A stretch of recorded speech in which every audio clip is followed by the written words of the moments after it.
வாங்க ஃப்ரெண்ட்ஸ், வணக்கம். இன்னைக்கு சாமி பாத்திரங்களை ஒரு 2 வகையில எப்படி ரொம்ப கையில ப்ரெஷர் கொடுக்காம கை வலி இல்லாம நம்ம கிளீன் பண்ணலாம் அப்படிங்கறத உங்க கூட ஷேர் பண்ண போறேன். ஸோ இந்த 2 முறையில எனக்கு எது ஈஸியா இருந்தது அப்படிங்கறத உங்க கூட ஷேர் பண்றேன். நீங்களும் அதை ட்ரை பண்ணி பார்த்துட்டு உங்களுக்கு எது ஈஸியா பெட்டரா இருக்குன்றத பார்த்து நீங்க அதை ஃபாலோ பண்ண ஆரம்பிக்கலாம். ஸோ இப்போ சாமி பாத்திரம் எல்லாம் எடுத்து வச்சாச்சு. நான் விளக்க இந்த மாதிரி நியூஸ் பேப்பர் வச்சு கிளீன் பண்ணிக்க போறேன். நம்ம விளக்கு இல்லைன்னா எண்ணெய் பாத்திரம், எண்ணெயோ நெய்யோ இது மாதிரி எது நம்ம யூஸ் பண்ணிட்டு இருந்தாலும் அதை கிளீன் பண்றதுக்கு முன்னாடி இந்த மாதிரி நியூஸ் பேப்பர் வச்சு கிளீன் பண்ணிக்கிட்டோம் அப்படின்னா அது நம்ம வாஷ் பண்றதுக்கு ஈஸியா இருக்கும். ஸோ ஈஸியா கிளீன் பண்ணிடலாம். ஸோ இன்னைக்கு நம்ம பார்க்க போற முதல் மெத்தட் என்னன்னு பாத்தீங்கன்னா, நீங்க கிளீன் பண்ண போற சாமி பாத்திரம் எல்லாம் மூழ்கிற அளவுக்கு ஒரு பெரிய பாத்திரம் எடுத்துக்கலாம். அதுல தண்ணி நிறைய எடுத்துட்டு அதுல ஒரு எலுமிச்சம்பழம் சைஸுக்கு உள்ள புளியை நான் போட்டுறேன். ஸோ இது லைட்டா சூடு வந்தோடனே நான் இதுல அந்த பாத்திரங்களை எடுத்து போடுறேன். ஸோ இதில் நான் சாமி பாத்திரங்களில் ஒரு சிலதை மட்டும் எடுத்து வச்சுட்டு மற்றது எல்லாத்தையுமே இதில் போட்டுடுறேன். லக்ஷ்மி விளக்கு, சிலை அந்த மாதிரி இருக்கிற சில பாத்திரங்களை மட்டும் எடுத்து வச்சுக்கிறேன். மற்றது எல்லாத்தையுமே இதில் போட்டுடுறேன். நான் போட்டு கிட்டத்தட்ட ஒரு 1/4 மணி நேரம் தண்ணி நல்லா கொதிச்சிச்சு. தண்ணி நல்லா கொதிச்சதுக்கு அப்புறமா என்ன பண்ணிட்டேன் அப்படின்னா அடுப்பை நிறுத்திட்டேன். ஸோ நீங்கள் இதை கொதிச்சுட்டு இருக்கும் போதே என்ன பண்ணுவாங்க அப்படின்னா, இந்த பாத்திரங்கள் எல்லாமே இதில் மூழ்கலை. ஸோ அதனால மூழ்காத பக்கத்தை ஒரு 5 to 10 நிமிஷம் ஆனதுக்கு அப்புறம் திருப்பி எடுத்து போடுங்க. ஆனால் ரொம்ப கவனமா போடுங்க இடுக்கி வச்சு எடுக்கும் போது. ஏன்னா இந்த பித்தளை பாத்திரங்கள் எல்லாமே ரொம்ப வெயிட்டா இருக்கும். தண்ணி நல்லா கொதிச்சுட்டு இருக்கு. அதனால ரொம்ப கவனமா பண்ணுங்க. ஸோ இதை நல்லா கொதிச்சோன்னே நான் இப்போ ஒரு 1/4 மணி நேரத்துக்கு அப்புறமா அடுப்பை நிறுத்திட்டேன். ஸோ அடுப்புல இருந்து எடுத்து கீழே வச்சா கொஞ்சம் சீக்கிரம் ஆறுமே அப்படிங்கிறதுனால நான் இப்போ சிங்க்ல எடுத்து வச்சுட்டேன்.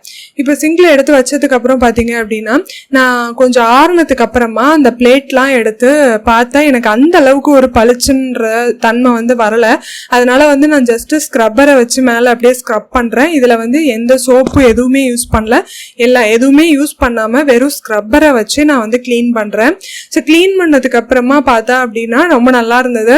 ஸோ இப்போ நான் இது கூடவே நான் ட்ரை பண்ண இன்னொரு மெத்தடையும் உங்க கூட ஷேர் பண்ணிக்கிறேன். ஸோ இந்த மெத்தடுக்கு என்ன வேணும் அப்படிங்கறத சொல்லிடுறேன். கோதுமை மாவு, லெமன் ஜூஸ், அப்புறமா உப்பு. இந்த கோதுமை மாவும் உப்பும் பாத்தீங்கன்னா சம பங்கா எடுத்துக்கோங்க.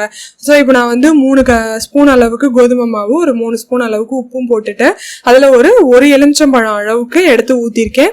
ஸோ இதை நல்லா கையால கலக்கிட்டு இந்த பேஸ்ட்டை நான் எடுத்து வச்சிருந்த மிச்ச பாத்திரத்துல எல்லாம் போடுறேன்.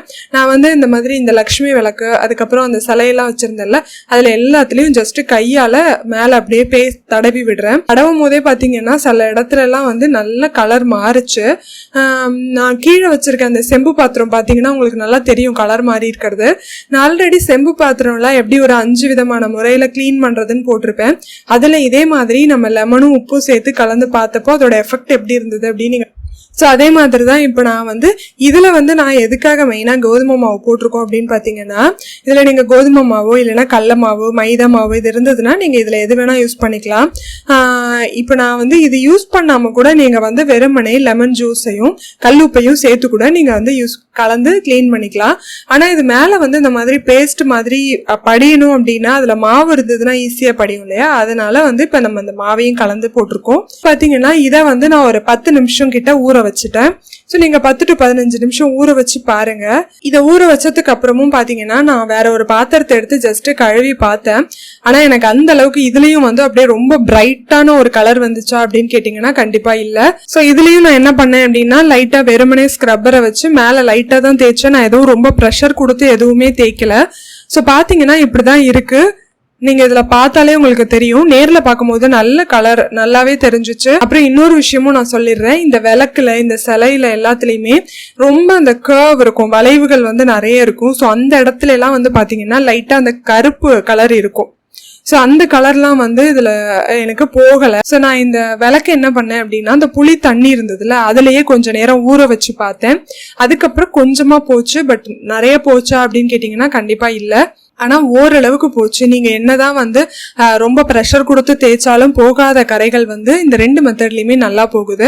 அப்புறம் நான் இப்ப என்ன பண்ணி காமிக்கிறேன் அப்படின்னா, இந்த தாம்பாலம் மட்டும் வச்சிருந்தேன். எதுக்காகன்னு கேட்டீங்கன்னா, வெறுமனே அந்த லெமன் ஜூஸையும் உப்பையும் வச்சு நம்ம ட்ரை பண்ணி பார்க்கலாம் அப்படின்னு சொல்லிட்டு, அதனால இப்ப நான் அந்த லெமன் தோல் புழிஞ்சிட்டு வச்சிருந்தேன்ல அதையும் அந்த கல் உப்பையும் எடுத்து ட்ரை பண்ணி பாக்குறேன்.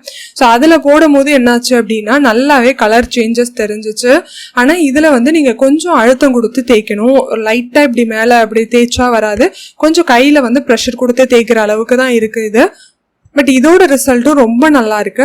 இப்போ இதை எல்லாத்தையும் பண்ணதுக்கு அப்புறமா இதை நல்லா வாஷ் பண்ணிட்டு ஒரு காட்டன் துணியை வச்சு தொடச்சி வச்சிட வேண்டியதுதான். இது வந்து நம்ம செம்பு பாத்திரமா இருக்கட்டும், பித்தளை, வெள்ளி, நீங்கள் ஸ்டெயின்லெஸ் ஸ்டீல் பாத்திரமே இந்த மாதிரி வாஷ் பண்ணதுக்கு அப்புறமா ஒரு காட்டன் துணியை வச்சு நம்ம வாஷ் பண்ணி வச்சோம் அப்படின்னா நீங்கள் பல வருஷங்கள் ஆனாலும் அது எல்லாமே புதுசு மாதிரி இருக்கும். ஸோ தண்ணியோட காய வச்சோம் அப்படின்னா அங்கங்கே அந்த திட்டு மாதிரி தெரியும், கருப்பு கருப்பாக லைட்டாக வர ஆரம்பிக்கும். ஸோ இப்போ காமிச்ச இந்த மெத்தடில் வந்து ரொம்ப எஃபெக்டிவாக ரொம்ப நல்லா இருந்தது அப்படி எதுன்னு கேட்டிங்கன்னா எனக்கு ரெண்டுமே ரொம்ப நல்லா இருந்தது. ஆனால் இப்போ நீங்கள் அடுப்பில் கொதிக்க வைக்கிற பாத்திரத்துக்கு என்னன்னா கொஞ்சம் நீங்கள் கவனமாக இருக்கணும். அதே மாதிரி அதாவது அதிக அளவில் பாத்திரங்களை கிளீன் பண்ணணும் அப்படின்னா அப்போ நீங்கள் அதுக்கு தகுந்த மாதிரி பாத்திரம் எடுக்கணும். அப்புறம் கேஸ் வந்து கொஞ்சம் செலவாகும். ஸோ அதுதான் அதில் இருக்கிற ப்ராப்ளம். அப்புறம் கோதுமை மாவு இது அப்படின்னா இதில் வந்து எனக்கு பெருசாக எந்த ப்ராப்ளமும் தெரியல. ஆனால் இந்த விளக்கெல்லாம் கிளீன் பண்ணும் போது அதோட வரம்பில் இருக்கிற அந்த அழுக்கு வந்து இந்த கோதுமை மாவு, எலுமிச்சம்பழம், உப்பு சேர்த்து யூஸ் பண்ணும் போது போச்சா அப்படின்னு கேட்டிங்க, லைட்டாக தான் போச்சு. ஸோ அதை நான் திருப்பி இந்த புளி தண்ணியில் ஊற வச்சப்ப வந்து இன்னும் கொஞ்சம் நல்லாவே போச்சு. ஸோ இந்த ரெண்டு மெத்தட்ல வந்து இந்த வெந்நீர் யூஸ் பண்ணி பண்ற மெத்தடை வந்து அடிக்கடி பண்ணாம ஒரு 2-3 மாசத்துக்கு ஒரு டைமும், அப்படி இல்லைன்னா ஏதாவது விசேஷ நாட்கள்ல அதிக பாத்திரங்களை விளக்கணுங்கிற சமயத்திலையும் நம்ம இந்த மெத்தடை யூஸ் பண்ணி கிளீன் பண்ணிக்கலாம்.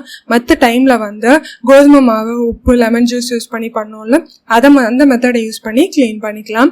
லெமன் வந்து அதிகமாக விலை இருக்கு, கிடைக்கல அப்படிங்கிற டைம்ல லெமனுக்கு பதிலாக நம்ம வினிகரும் யூஸ் பண்ணலாம்.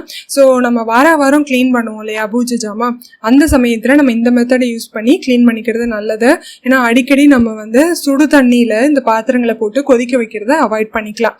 ஸோ இந்த ரெண்டு மெத்தடுமே வந்து புதுசு மாதிரி இல்லைன்னு சொல்றீங்களே, அப்போ வந்து எது வந்து நல்லா இருக்கு அப்படின்னு கேட்டிங்கன்னா புதுசு மாதிரி இல்லையே தவிர ரொம்ப பளிச்சுன்னு கிளீனாக இருந்துச்சு. எண்ணெய் பசையோ அதில் இருக்க அழுக்கு எல்லாமே போயிட்டு ரொம்ப ஈஸியாக பளிச்சுன்னு மாறிடுது. நமக்கு வேணுங்கிறது அதானுங்க.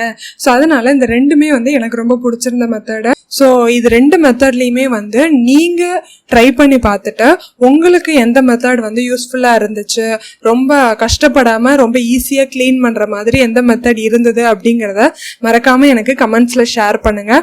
ஸோ தட் எனக்கும் ஹாப்பியாக இருக்கும், நானும் தெரிஞ்சுப்பேன் எந்த மெத்தட் உங்களுக்கு யூஸ்ஃபுல்லாக இருந்துச்சு அப்படிங்கிறத. இந்த வீடியோ உங்களுக்கு பிடிச்சிருந்துச்சா, யூஸ்ஃபுல்லாக இருந்துச்சா அப்படிங்கிறதையும் மறக்காமல் எனக்கு கமெண்ட் செக்ஷனில் எழுதி அனுப்புங்க. இந்த வீடியோ உங்களுக்கு பிடிச்சிருந்துச்சுன்னா மறக்காமல் லைக் பண்ணிவிட்டு உங்கள் ஃப்ரெண்ட்ஸ் யாருக்காச்சும் யூஸ்ஃபுல்லாக இருக்கும்னு தோணுச்சுன்னா நீங்கள் அவங்க கூட இந்த வீடியோவை ஷேர் பண்ணி விடுங்க.